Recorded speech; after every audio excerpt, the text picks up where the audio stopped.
ay kasama ko pa sa Senate of the Philippines. Ang aking kaibigan, ang aking kumare, Senador Amy Marcos.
Vice Presidente.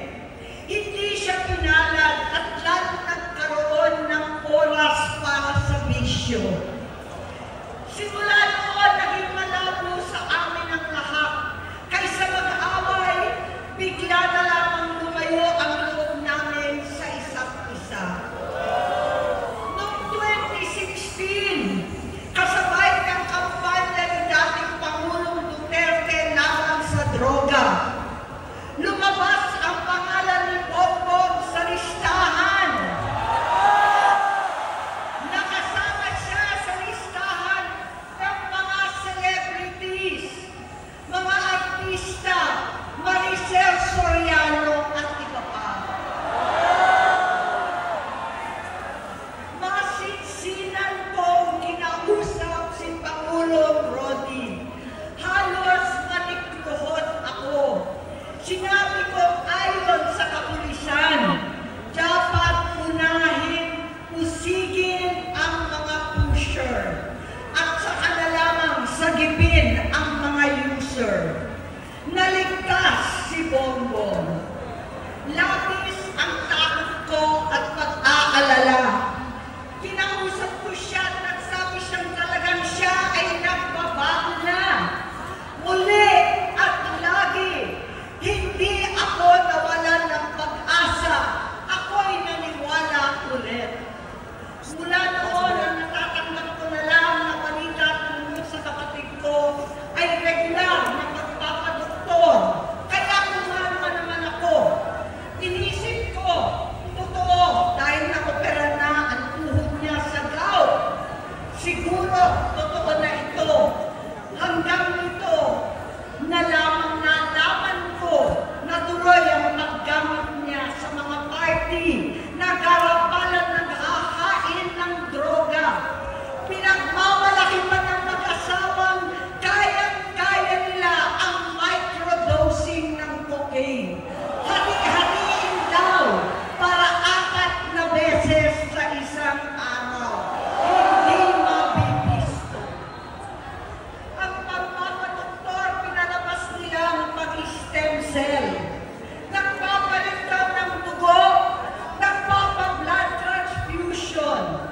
Kayang-kaya raw, hindi ko maintindihan ang pinagsasabi. Noong 2021, kahit papano, nagkikita kami at nagkakausap. Sumumpa siya sa akin talagang hinintunan niya. Naniwala ako kasi sabi niya gusto niyang tumakbo. Ang sabi ko, tutulong ako sa abot ng aking makakaya. Ipinakilala ko si Bongbong kay Inday. Naging magkatandem sila. Pagkatapos noon ay biglang hindi na niya ako ulit kilala. Kahit si Inday, nagtataka, bigla ko na itsapwera. Kahit ganon, nangampanya pa ako para sa kanya. Kahit si Inday na lang ang aking nakakausap. Hindi ko alam bakit ako nakabang sa headquarters nila sa Mandaluyong. Hindi ko alam bakit walang nagre-report sa akin tungkol sa kampanya. Sa totoo lang, masakit mang aminin, nung dinidisqualify na siya, halos papaboran ko na sana dahil may nagsumbong sa akin mula sa kanyang campaign team na gumagamit na naman siya. Nung sinabihan ko, siya at mga taong nasa paligid niya, nagkaisa silang tuluyan akong alisin sa kampanya na ako naman ang bumuo. Sinabi nilang gusto ko na siya ay mag-disqualify para ako ang pumalit. Hindi totoo yun! Iniisip ko ang kalagayan ng aking kapatid at paano siya magsisilbi kung ganyan ang kalagayan niya. Pero pinaparating sa akin na hindi siya lulong at minsan na lamang tuwing nagpa-party. Hindi ko maipaliwanag bakit gusto kong maniwala at hindi pag-asa. Noong nanalo siya, naging pinakamalayo na kami sa isa't isa. Maliban sa opisyal na takbuhan at kapag pumupunta yung nanay namin, hindi ako sumama sa loob ng 3 taon dyan sa Malacanang. Dahil lantaran na doon ang inuman, ang paggamit nila ng cocaine at mga bawal na gamot.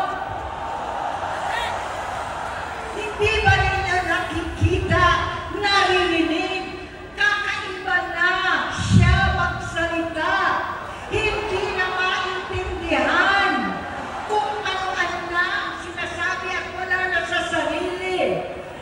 Nagtatago sa kabaitan niya ang pang-aabuso niya sa droga. At nagbunga na ito ng mga nakakapinsalang maling desisyon. Hinayaan niyang kumilos ang mga nakapalibot sa kanya. Yung mga umaastang presidente habang nilululong siya ng mga ito. Hindi na kami nagkausap. Sa harap ng publiko, pinipilit kong magmukha kaming maayos. Pero wala na kaming koneksyon. Hindi ko hinihiling na maunawaan ninyo ako, lahat kayo. Sa palagay ko, ang makakaunawa lamang sa akin ay ang mga pamilya may pinagdaanan sa adiksyon, sa inom, sa sugal, sa alak, sa bisyo, higit sa lahat, sa droga. Pag hindi ko siya nakakasama, buong aking loob na ipasok sa institusyon, ipagamot, iparihab ko na yan. Pero tuwing maghaharap kami noon, hindi kaya ng aking kalooban na gawin yon. Tuwing magsasabi siya sa akin na magbabago na siya, hindi ko siya kayang tiisin. Hindi ko kayang ipagkait sa kanyang pagkakataon at pagbabakasakali, umaasa ako at laging nananalangin na sana, oo nga, nagbago na siya. Hanggang dumating ang 2024 at 2025, yung bisyo niya na ang dahilan ng pagbaha ng korupsyon, kawalang direksyon, at maling-maling mga desisyon. Walang accountability, wala na ang hustisya. Hindi na niya alam ang nangyayari. Hindi na pinapaalam sa kanya ang mga pangyayari. Sinamantala ng mga ito ang paggamit niya ng droga. Kinamkam na nila ang kaban ng bayan habang ang mga dating tumatawag sa amin ng magnanakaw ay nakakita ng pagkakataon sirain ang lahat. Nagagamit na nila si Bongbong para sirain si Inday. Itinutulak pa nila si Bongbong at ang bayan sa bangin para umastang tagapagligtas. Mula sa pagtraidor at pagpapahamak kay BP Inday, sa confidential funds na kung tutuusin ang galing naman sa opisina ng Pangulo, hanggang sa pagpadukot sa dating Pangulong Duterte para itago na lamang sa ibang bansa. Ang kabaitan ni Bongbong ay naging kalupitan. Karapalan niya ang pagtatakip sa kanya ng mga nasa Congress, sa Senado, mga miyembro ng kabinete. Kitang-kita na ng taong bayan, wala nang puwang ang kahihiyan. Para bang nauulit ang bangungot ng kasaysayan dinanas namin noon. 68 years old po ang tatay ko nung pinatalsik sa pwesto. 68 years old na rin si Bongbong ngayon. November 17 din, noong 2021, nung nakumbinsi ko si Inday na magbise kay Bongbong. November 18 po, bukas, ang ikatlong araw natin. Siyam na taon na nakakaraan, saktong November 18 pa talaga, na pinatiting ni Pangulong Duterte ang tatay ko sa libingan ng mga bayani. Halo-halo na ang aking nararamdaman, pero alam ko ito ang dulo at hangganan ng aking pagtitiis at pananahimik. Hindi na tayo mananahimik! Dahil nalaman ko pati ang mga anak niya ay nagdodroga na. Pinasusuklaman ko pa ang pag-alok ng mag-inang si Sandro ng droga ang aking mga anak at iba pang mga kamag-anak. Yan ang hindi ko na mapapalampas. Sa loob ng halos 4 na dekada, wala akong ibang pinangarap kundi maipakita sa sambayanan na hindi kami masamang tao. Hindi masama ang pamilya Marcos. Gusto kong ibangon ang dangal ng aking ama. Sa pamamagitan ng nagpagtatrabaho para sa bayan, sinikap kong maging mabuting gobernador, kinakawan, senador. Hindi ako halos nagpapahinga para makapag-iwan sana ng legasiya na kapag sinabing Marcos, nabawi na namin ang tingin sa nakaraan. Ngunit sa kagustuhan kong maging responsableng anak, matupad ang pangako ko sa aking ama, nabigo akong maging mabuting kapatid. Naging mahina ako kay Bongbong. Sa kapulisan at sundalo, sa lahat ng mga leader at tagapagpatupad ng batas, siya ang Pangulo natin ngayon. Sinabi ko kung anong kalagayan niya ngayon. Tulungan niyo akong mapabuti ang kanyang kalagayan. Tulungan niyo akong matulungan siya. Hindi niya ako kalaban. Ang kalaban niya ay ang sarili niya. At nadadamay ang bansa sa laban na yan. Bilang senador at lingkod bayan, batid ko ang mga problema at gaya ng bayan, alam ko rin ano ang solusyon. Sa pagkakawatak-watak, patuloy na pamumulitika, pagnanasa sa kapangyarihan ng mga talunan naman, kabuluhan sa Mindanao, alanganing giyera sa China at Estados Unidos, kawalang pananagutan sa flood control scam, karapalang takiman, panggigipit sa hindi kaalyado, pagkakanulo sa kapwa Pilipino, pagdakip sa dating Pangulong matanda't may sakit upang ihagis lamang sa bansang dayuhan, pagsadsad ng piso, paglaganap ng gutom, paghihingalo ng ekonomiya, at pagsasawalang bahala sa taong bayan. Ang delubyo at kalamidad na nagdudulot ng parusa, ang korupsyon na nauwi sa kawalan ng tiwala at hustisya sa Pilipinas, sa kanyang pamahalaan, lahat ng yan ay masusolusyonan kung ikaw, aking kapatid, magsaayos ng iyong sariling kalusugan. Kapag humupa ang ingay sa politika, kapag umuwi na kami pamilya, hindi bilang senador, kundi bilang ate, bilang si Manang Aimee ni Bonget. Kaya ito sasabihin sa harap ng taong bayan, sa harap ninyong lahat, at sa harap ni Bongbong. Bonget, magtatatlong taon na tayong hindi nakakausap. 3 taon ko nang sinusubukan muli na ako'y pakinggan.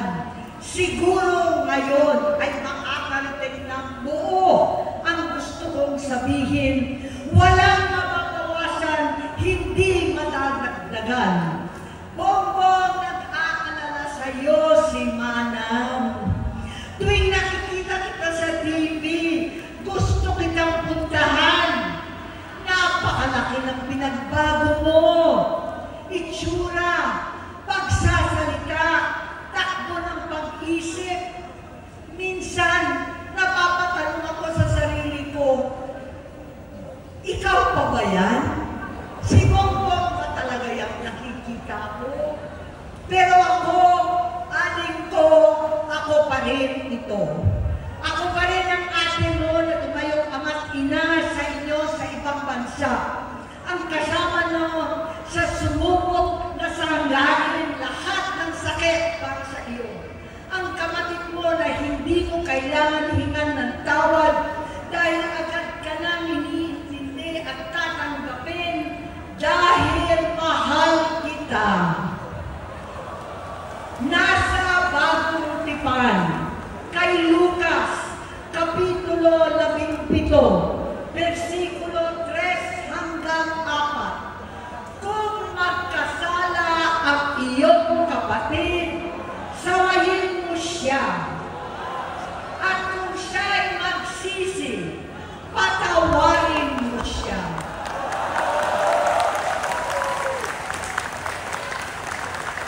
Tama na, ading ko.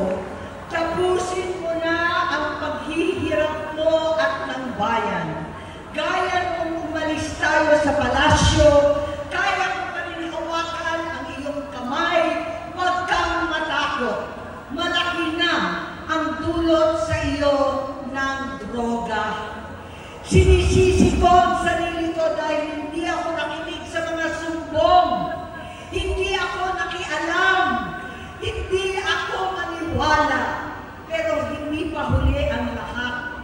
Tama na, ading ko. Magpahinga na tayo. Umuwi na tayo. Magpagamot, magpagaling at nangangako ako. Hindi ako malilinang, hindi ako magkukulang. Lahat ng kasama mo ngayon, hindi natin kasama sa pinakamadilim na bahagi ng buhay natin. Kasama mo sila ngayon dahil nasa taas ka pa. Ako at ang ating mga tunay na kapatid dito sa Luneta ang kasama mo kahit magdilim ulit ang lahat. Talikuran mo ang iniisip at ibinubulong nilang ambisyon. Unahin na natin ang kalusugan mo dahil sa adiksyon na bigyan mo ng malubhang karamdaman ang buong bansang Pilipino. Matatanda na tayo. Sakitan na si Mami.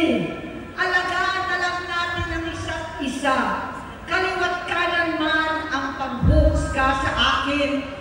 Malinaw sa aking puso na dapat mauna ang Diyos, ang bayan, pamilya at sarili. Hanggang sa mga oras na ito, Bonget, gusto kong malaman mo na hindi na sinusukuan. Hindi ko kakayanin kung mapapahamak ka. Kaya hinihingi ko na tayo'y umuwi na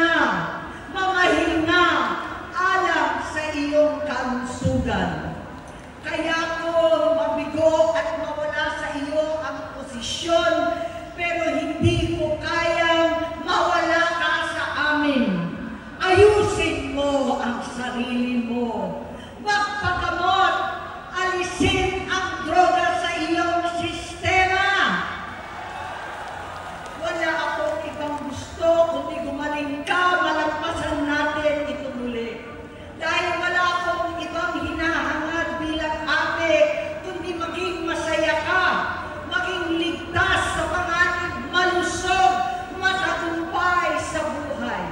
Itama ang mali, labanan ang adiksyon, at ako hindi kailanman aalis sa iyong tabi. Susuporta at hindi titigil, manalangin kasama ninyo dito sa Luneta at sa buong mundo. Dahil iyon naman ang tungkulin at ibig sabihin ng salitang kapatid, kapatid, mabuhay kayo mga kapatid. Maraming salamat po.